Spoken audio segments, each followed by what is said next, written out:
Mesdames, Messieurs, bonjour, bonsoir, bienvenue à Caméra Mosaïque sur MCTV. Nous émettons à partir de Boston, dans l'État du Massachusetts.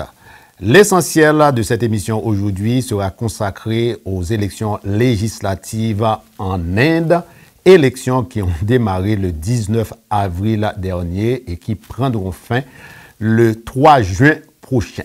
Pourquoi une émission spéciale sur l'Inde? L'Inde, c'est quand même le pays le plus peuplé de la planète avec 1,3 milliard de personnes. L'Inde, c'est également l'un des leaders de ce qu'on appelle désormais le Sud global. L'Inde, c'est la 5e économie du monde. Et puis, je dirais même, c'est la plus grande démocratie du monde avec... imaginez-vous, bien, quelques 800 millions, près de 1 milliard de personnes qui ont commencé à voter le 19 avril dernier. Pour en parler aujourd'hui, nous serons rejoints d'ici quelques instants par professeur Mahika Sondarji. Elle est spécialiste de l'Inde.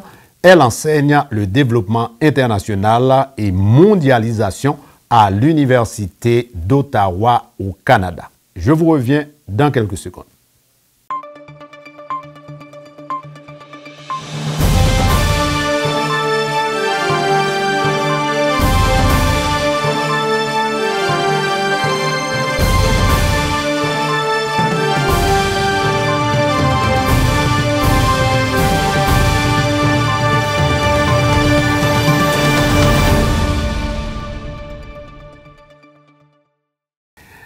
Merci, professeur Mahika Sondarji, d'avoir répondu à l'invitation de Caméra Mosaïque sur MCTV. Brièvement, est-ce que vous pouvez nous présenter le système mis en place à l'occasion de ces législatives en Inde, par exemple le nombre total d'électeurs, la logistique en fait de personnel, d'équipement, etc. Ben oui, tout à fait. Comme vous l'avez dit, c'est le pays le plus populeux du monde. Donc, il y a 970 millions d'électeurs électrices qui vont se présenter dans 44 stations de vote.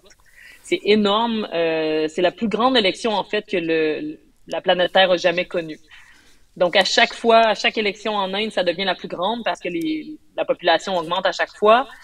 Ça demande 5 millions de travailleurs d'élection parce que sur 1 mois et demi, 6 semaines, il y a 44 bureaux d'élection. C'est vraiment énormément de personnel, non seulement pour compter les votes, mais aussi du personnel de sécurité parce qu'il y a énormément de conflits donc entre différentes factions dans le pays. Donc, c'est ça. Donc, il y a 543 sièges qui vont se disputer dans la chambre basse du Parlement indien qu'on appelle la Lok Sabha. Donc, l'élection, c'est tout le pays, c'est 28 États, plus 2 sièges pour les Indo-Anglais, donc qui se trouvent en Angleterre, mais qui sont d'origine indienne. Pour former un gouvernement, on a besoin de 272 sièges, donc 50% là, de la totalité. Il y a 2500 partis, donc à moins de me tromper, je pense que ça doit être un des pays où il y a le plus de partis. On dit souvent que c'est la plus grande démocratie du monde, mais disons que ce nombre de partis représente plutôt un pluralisme de façade, au sens où il y en a énormément, mais il y a 10 partis qui détiennent 86% des sièges de la Lok Sabha. Donc, c'est finalement très peu de partis qui ont le contrôle et historiquement, c'est principalement le Congress et le BJP qui ont eu le pouvoir. Donc, en ce moment, c'est le BJP avec Narendra Modi. Mais donc, ça va prendre énormément de logistique, surtout qu'il y a une loi électorale en Inde qui dit que chaque électeur-électrice doit avoir un polling station, donc un bureau de vote, à moins de 2 kilomètres de sa maison. Donc, ça fait qu'il y a des travailleurs d'élection qui doivent se déplacer en mule, en cheval pour aller se rendre dans des régions éloignées du Narendra Pradesh, d'Arunachal Pradesh, donc dans les montagnes. Il y a même en 2019 un officiel des élections qui a dû voyager pendant 500 kilomètres dans les montagnes pour aller voir un voteur unique qui s'était enregistré sur la liste, donc à la frontière là, avec la Chine. Donc, c'est vraiment l'élection la plus importante qu'on aura jamais vue. Professeur Sondarji, venons-en maintenant aux éléments clés du système politique en Inde. Y a-t-il un peu d'héritage colonial? Est-ce qu'il y a dans ce système politique en Inde certaines particularités? Ben ça, je suis moins une experte, là. Je sais pas si je pourrais pas aller dans le détail là, du système politique indien. C'est sûr que la Constitution est venue après l'indépendance, mais c'est basé sur la Constitution de la Grande-Bretagne qui a colonisé l'Inde. Donc, après l'élection en 1947, qui a été évidemment promue par notamment le Gandhi, en fait, et Nehru, il y a le parti, ils ont fondé le Parti du Congress qui a mené l'Inde pendant la majorité de son histoire. Donc, au moins le 2/3 des années depuis l'indépendance en 47, ça a été le Congress qui a dirigé l'Inde. Après, les aspects coloniaux, il y en a plusieurs, notamment le fait qu'en Inde, la langue officielle, ce soit l'anglais. Mais Delhi, après l'indépendance, le Congress notamment a vraiment essayé d'imposer l'hindi comme langue commune en Inde. Donc, étrangement, il y a des luttes décoloniales qui sont présentées par le BJP, par Modi, mais qui sont finalement des luttes d'hindouisation. Donc, on dit, on veut parler davantage hindi. Narendra Modi a même proposé de changer le nom de l'Inde pour n'utiliser que la version hindi plutôt que India. Donc, ce serait Bharat, le nom en hindi qui vient du sanskrit. Et là, il présente ça comme une lutte décoloniale. Donc, on doit se libérer de l'anglais. Mais en fait, en Inde, il y a énormément de minorités linguistiques et religieuses. Et pour ces gens-là, ce serait davantage une oppression de voir l'implantation de l'hindi comme langue commune plutôt que l'anglais. Donc, beaucoup de gens en Inde préfèrent parler anglais. Donc, il y a tous ces aspects-là, évidemment, coloniaux qui demeurent. Professeur Sondarji, vous venez de parler des différentes communautés religieuses en Inde. Comment le système électoral indien garantit-il la représentation de ces différentes communautés religieuses et des régions de ce vaste pays? Il y a, sur les 2500 partis, des partis qui sont musulmans, qui sont chrétiens, qui sont sikhs. Il y a des pourcentages attribués à chacune des communautés. Mais évidemment, par exemple, au Gujarat, à majorité musulmane, ils vont élire en majorité des représentants musulmans. Cela dit, c'est pas nécessairement direct là, parce que on sait que Modi a dirigé le Gujarat lui-même comme hindou. Il a dirigé l'État à majorité musulmane pendant 4 mandats. Donc en Inde, il y a 80% de personnes de religion hindoue. Ça veut pas dire que tout le monde parle hindi. Il y a seulement, c'est presque 50% qui parlent hindi. Mais la religion hindoue est vraiment la majeure religion. C'est à peu près 1,4 milliard de personnes. En comparaison, la minorité musulmane, la plus grande minorité en Inde, fait 200 millions de personnes, mais ne représente que 14% de la population. C'est ce qui est très étrange dans le système indien, c'est que il s'agit d'une minorité, mais c'est quand même, en Inde, l'Inde est le deuxième pays où il y a le plus de musulmans. Même si en Inde, ils sont marginalisés et ils sont finalement une minorité. Donc, il y a vraiment tout ça à prendre en compte dans le paysage indien, puis dans la Lok Sabha, ça se voit, mais les minorités demeurent des minorités vraiment infimes par rapport à la majorité hindoue. Maintenant, comment fait-on campagne pour toucher environ 1 milliard d'électeurs, professeur Sondarji? Ben, c'est une excellente question. Puis d'ailleurs, c'est ça qui a empêché les partis d'opposition de réussir finalement à s'allier ou à logistiquement s'arranger pour défaire le gouvernement de Narendra Modi. Il y a un regroupement donc baptisé India qui réunit 40 partis politiques en Inde, qui essaient, leur seul but finalement, c'est de défaire le BJP et le gouvernement de Modi, mais c'est un regroupement extrêmement hétérogène. Il y a des communistes de l'extrême droite, des partis musulmans, d'autres groupements politico-religieux. Donc, comme ils ont qu'un seul point commun, celui de détrôner le BJP, qui est un parti de droite nationaliste hindou, mais c'est très difficile de s'entendre. Comme c'est un marathon électoral qui a énormément de sièges en jeu, ça devient vraiment difficile là, de poser un front commun puis de décider bon qui va se présenter ici, qui va se présenter là. Donc, on va voir le 1er juin ce que ça donne, mais il y a de très fortes chances que ce soit le BJP qui soit reconduit. Très peu d'analystes disent qu'il y a même une chance que le contraire arrive. Face au BJP de Narendra Modi, qui, rappelons-le, brigue un 3e mandat à l'occasion de ces élections législatives en Inde, il y a quand même un regroupement de partis politiques. Est-ce que, professeur Sondarji, le Congrès est le principal parti de cette coalition?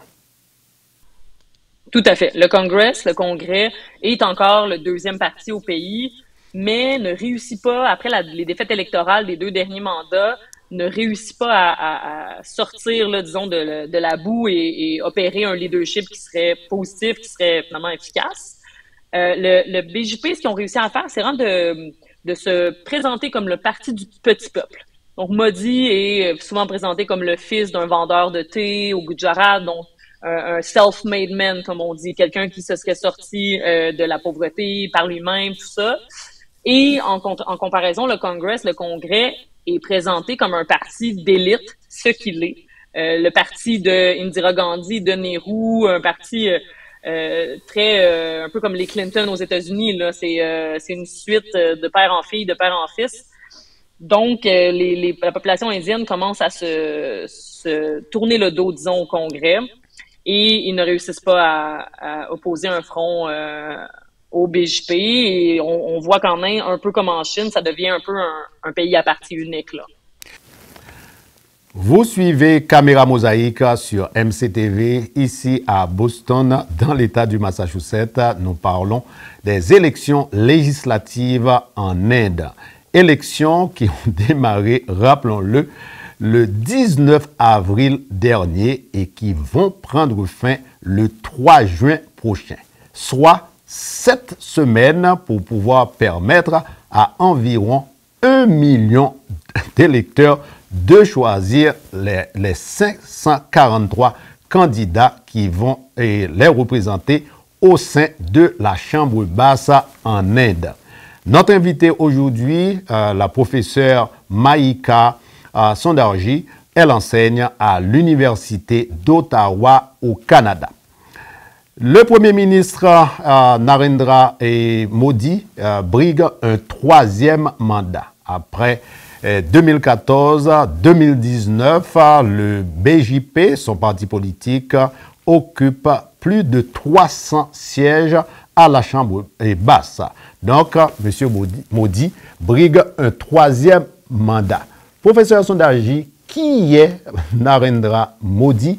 Quel est son parcours politique? Écoutez, donc il est de longue date là, nationaliste hindou. Donc il est né au Gujarat en 1950. En 2014, il est devenu le chef de l'État du Gujarat, donc le ministre en chef. Et au même moment, il commence à s'impliquer au BJP. Mais avant ça, il faisait partie d'un groupe paramilitaire nationaliste. Donc il a vraiment il n'a jamais caché là, son amour d'un amour d'un Inde hindou. Donc, au Gujarat, il a vraiment réussi à lancer l'économie du Gujarat en faisant entrer finalement l'État dans l'économie néolibérale du temps. Et là, bon, il est le chef du BJP et il espère avoir 75% des voix, ce qu'il risque d'avoir. L'héritage, je dirais, de Modi sur le pays, c'est vraiment le processus d'hindouisation qu'il a enclenché, le fait que les violences entre hindous et musulmans se sont renforcées. Il y a toutes sortes de lois qui ont été adoptées pour limiter les droits, non seulement des musulmans, mais aussi des chrétiens, limiter la liberté de presse, la liberté de parole. Dans plusieurs États, les États où il y a des gouvernements du BJP sont devenus de plus en plus oppressifs envers les minorités. Donc, vraiment, et on s'attend à ce que le prochain mandat soit une continuité des idées de Modi et des idées qu'il a finalement implantées dans le parti du BJP. Professeur Sondarji, parlez-nous un peu de l'idéologie du parti politique BJP de Narendra Modi. Exactement. En fait, Modi est devenu un synonyme de cette philosophie de l'hindutva, donc l'hindouité en français ou l'indianité. Mais il ne faut pas se tromper, ce n'est pas une promotion de la culture, langage et identité spécifique de l'Inde. C'est vraiment une promotion d'une identité indienne de religion hindoue. Donc, c'est un concept politique qui a été inventé par Vinayak Damodar Sarkarkar, qui sous-tend plusieurs partis politiques. Donc, c'est un terme en sanskrit qui veut vraiment souligner une idéologie qui prône l'hindou comme seule religion. Donc, c'est vraiment un nationalisme hindou qui, idéalement, n'accepterait pas les minorités. Donc là, évidemment, l'Inde, comme étant un sous-continent, doit faire avec les minorités qui sont présentes en Inde en ce moment et qui représentent énormément de personnes, mais ça représente l'adoption de règles qui limitent, par exemple, les mariages mixtes. Donc, on a vu beaucoup de lois limitant les mariages entre hindous et musulmans. Et c'est basé sur beaucoup de mythes surtout contre les musulmans. Donc, par exemple, on va dire que les musulmans sont la minorité religieuse qui se reproduit le plus. Et donc, même plus que les hindous et qu'un jour, ils vont nous remplacer, de la théorie du grand remplacement. Alors que c'est complètement faux, là, le taux de fertilité des musulmans est à peine plus haut que celui des hindous et n'augmente pas, au contraire, est en déclin. On parle aussi du fait que les hommes musulmans vont se marier avec des femmes hindoues pour les convertir, pour finalement réduire le nombre d'hindous au pays. On va dire que les musulmans sont des infiltrateurs, on va dire qu'ils sont des immigrants illégaux. Un peu la même rhétorique qu'on voit pour les Rohingyas dans d'autres pays. On parle du hijab de l'amour, donc un peu une théorie de la conspiration qui dirait que les hommes musulmans sont vraiment là pour voler vos femmes, ils sont là pour voler vos richesses.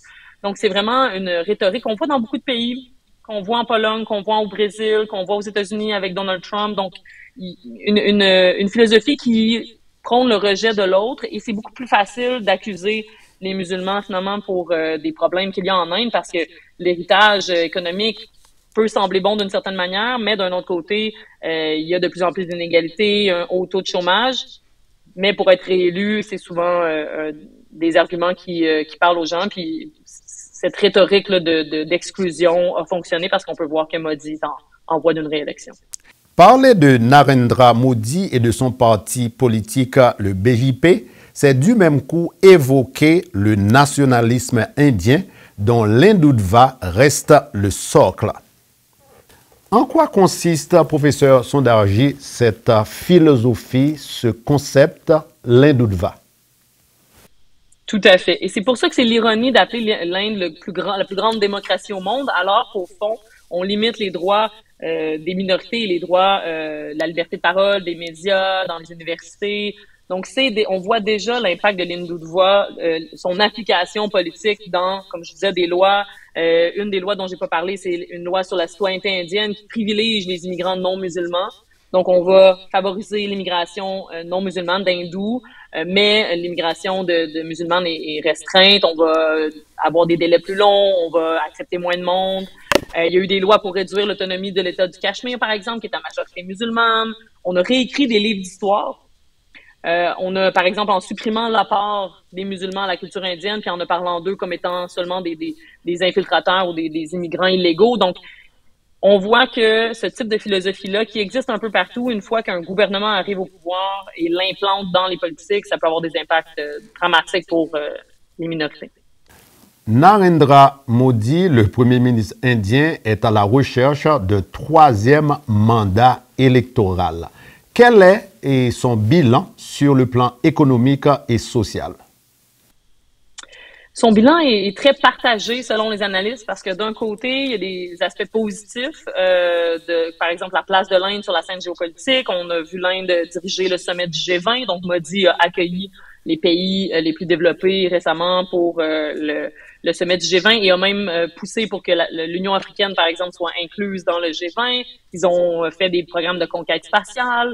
L'économie a presque doublé depuis 2014, la première élection de Modi. La valeur du marché indien a triplé. Donc, c'est des choses que, bon, les banques internationales sont très fiers de dire.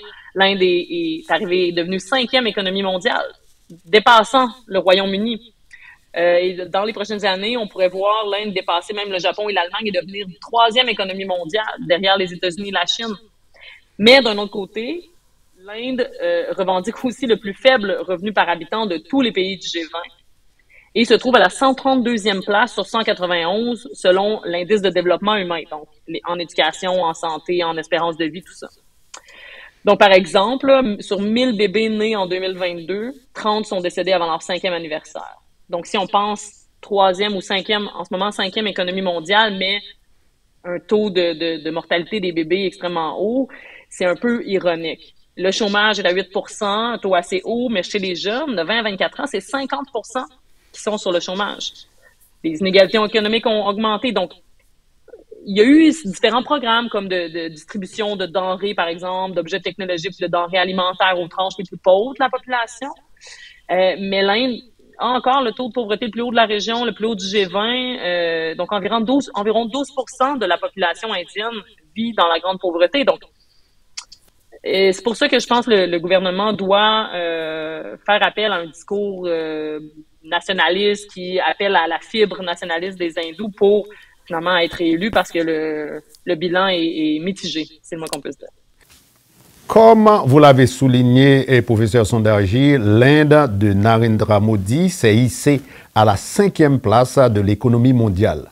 Cependant, selon plusieurs rapports, dont celui de l'économiste Thomas Piketty, l'Inde est souvent considérée comme l'un des pays les plus inégalitaires au monde. Quels sont les facteurs qui engendrent ces inégalités, notamment au niveau des revenus, professeur Sundarji? Il y a différents facteurs. Le fait que l'Inde soit un sous-continent, c'est immense. C'est le pays le plus populeux du monde avec plus d'1,3 milliard de personnes. C'est difficile d'accéder à tout le monde en termes de services sociaux et tout ça. Même en termes de taxation, c'est difficile d'imposer un système unique. Mais les inégalités viennent d'abord et avant tout culturellement d'un système de caste qui a été extrêmement inégalitaire. Donc, il y a des castes en Inde qui n'ont pas le droit, selon la religion hindoue, d'opérer certains emplois ou de dépasser un certain niveau là, en société. Il y a très peu de mobilité sociale. Et ces castes-là se sont finalement ancrés avec le capitalisme, c'est-à-dire que il y a des classes sociales qui représentent certaines castes, et donc certaines castes vont pouvoir posséder les moyens de production, vont pouvoir posséder des usines, vont pouvoir faire de l'argent, alors que d'autres castes, non. Et en plus de ce système de castes-là, au sein de la religion hindoue, il y a les minorités, donc chrétiennes, musulmanes, sikhs, qui ont été historiquement mises à l'écart là, des bénéfices d'une économie grandissante. Donc, c'est extrêmement difficile quand on a autant de minorités et que c'est la répertoriation, même faire un répertoire des gens sur son territoire est extrêmement difficile, opérer des services sociaux. Donc, c'est normal, d'une certaine manière, si on comprend l'histoire, la culture de l'Inde, mais ça ne veut pas dire qu'un gouvernement ne devrait pas s'y atteler.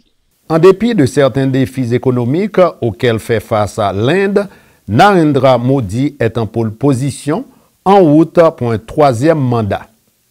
Comment donc expliquer son succès électoral, 2 mandats successifs, 2014-2019? Effectivement, puis il aspire à 75% des 543 sièges, donc il espère avoir 400 sièges dans la Lok Sabha et il va probablement les avoir. Pour moi, le succès, comme je l'ai dit, ça s'attribue vraiment à son discours nationaliste qui appelle au sentiment vraiment des hindous, à une peur de l'autre, de dire mais si vous ne votez pas pour le BJP, les musulmans vont nous envahir, ils vont voler vos femmes, ils vont voler vos richesses. Et bon, le discours économique de dire bon, économiquement, on va de l'avant, on devient une grande économie mondiale, tout ça, ça marche. Mais pour moi, là, on l'a vu dans les derniers mois, le BJP a eu un peu peur de perdre des plumes ici et là, et donc ils ont renforcé ce discours-là, ils ont fait adopter des lois de restriction des droits des minorités. Donc, de plus en plus, dans beaucoup de pays dans le monde, c'est ce type de discours-là qui fonctionne. Et les partis plus égalitaires ont la difficulté à faire valoir des valeurs plus humanistes, là, plus de redistribution sociale et d'égalité. Avec 313 sièges sur 543 depuis 2019, le BJP détient une majorité absolue à la Chambre basse. L'objectif du Premier ministre Modi est d'atteindre la barre de 400 sièges, c'est-à-dire détenir le pouvoir d'amender la Constitution indienne. Serait-ce un tournant décisif, et professeur Sundarji, dans la plus grande démocratie du monde? Tout à fait, puis on l'a déjà vu il y a quelques années, le BJP a changé la Constitution pour permettre un financement différent des partis. Ça lui a permis d'obtenir plus de 200 millions de dollars en dollars américains là, pour son parti. pour le BJP. Donc, et là, récemment, la Cour suprême de l'Inde a déterminé que c'était anticonstitutionnel, mais le BJP pourrait, dans le futur, essayer de changer davantage la Constitution pour imposer le pouvoir d'un parti unique. Et avec une opposition qui est extrêmement faible, ça devient de plus en plus facile. Donc, c'est le risque de voir la démocratie indienne descendre, disons, dans les échelons de la démocratie avec un troisième mandat. Finalement, ce qu'on va voir, en fait, c'est qu'un troisième mandat de Modi va s'inscrire dans un continuum d'une politique suprémaciste et éventuellement, potentiellement, avec des changements dans la Constitution. Donc, ça fait énormément peur, puis ça va obliger les partenaires de l'Inde, les partenaires économiques et politiques, à se positionner puis à dire, ben, est-ce qu'on doit dénoncer ce qui se passe en ce moment, le processus de dédémocratisation de l'Inde. Professeur Sondarji, on ne peut pas parler des élections législatives en Inde sans évoquer l'importance de sa diaspora. Quelle est la participation de cette diaspora indienne à ces élections? C'est très important pour l'Inde parce que les diasporas sont extrêmement importantes. Au Canada, la population sikh est extrêmement mobilisée, notamment pour l'indépendance des États à majorité sikh. Les minorités hindoues un peu partout dans le monde représentent énormément de personnes. Donc, il y a beaucoup de pression, que ce soit dans les médias ou politiquement dans d'autres pays. Et il y a énormément de représentants de l'Inde dans d'autres pays. Donc, le gouvernement du Canada, par exemple, possède, ou en tout cas, il y a 4 ministres d'origine sikh au gouvernement. Donc, c'est beaucoup d'agents potentiellement favorables ou défavorables au gouvernement indien. Donc, ça fait que l'élection prend une tournure tout à fait différente comparément à un pays qui n'a pas de grande diaspora. Professeur Sondarji, est-ce que les médias traditionnels comme la radio, la télévision ont eu un impact sur le déroulement de la campagne pour ces législatives? Bien, comme on parlait de réduction des droits démocratiques, il y a un muselage de beaucoup de médias en Inde et il y a les médias publics, les médias sont de plus en plus dirigés ou en tout cas fortement orientés par Modi. Donc, certains parlent de dérive autoritaire, de gouvernement qui tend vers l'autoritarianisme. Donc, ils ont, pour la plupart, une opinion positive de Narendra Modi. Dans les médias à tendance hindoue vont appuyer le gouvernement et les médias plus minoritaires ou qui parlent pour les minorités vont être muselés, les comptes vont être arrêtés. On va limiter les pouvoirs de différents médias. Donc, c'est une couverture qui n'est pas tout à fait égale, là, disons. Pour terminer cette émission aujourd'hui, professeur Sondarji, est-ce que vous pensez que les résultats des élections législatives en Inde, ces résultats auront des implications sur la géopolitique régionale et mondiale? Écoutez, c'est une élection extrêmement importante. Même si on se doute de l'issue des élections qui vont se terminer le 1er juin, ça va avoir une importance régionale parce que l'Inde, évidemment, est le pouvoir régional, mais mondialement, l'Inde dépasse la Chine en ce moment en termes de pouvoir économique et politique, en termes d'influence politique avec ce qu'on appelle un soft power.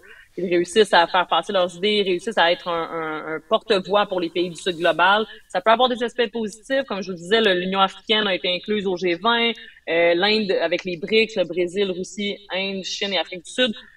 Cette alliance-là réussit à prendre du pouvoir puis à parler pour les pays du Sud global, mais comme la démocratie est extrêmement affectée, ça va avoir un impact sur les relations économiques avec les pays, notamment occidentaux, qui vont devoir dire, écoutez, on doit se positionner, et si on se positionne pas, ben c'est un peu un visage à deux faces. Donc, il va falloir avoir des réunions stratégiques dans la plupart de nos pays, aux États-Unis comme au Canada, par exemple, pour voir comment est-ce qu'on se positionne par rapport à un pays qui est de plus en plus nationaliste et autoritaire. Ainsi s'achève, mesdames, messieurs, cette édition de Caméra Mosaïque qui était consacrée à l'Inde, aux élections législatives qui se déroulent actuellement dans ce pays, je dirais, continent.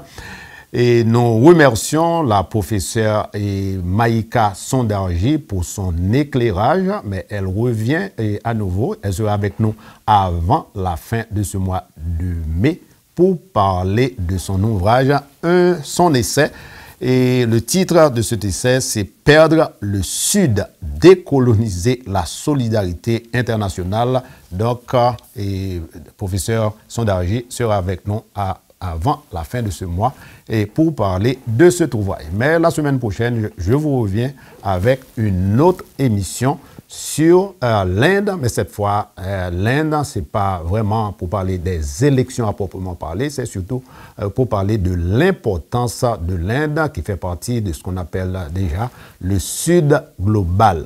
Je vous souhaite de passer un très bon week-end.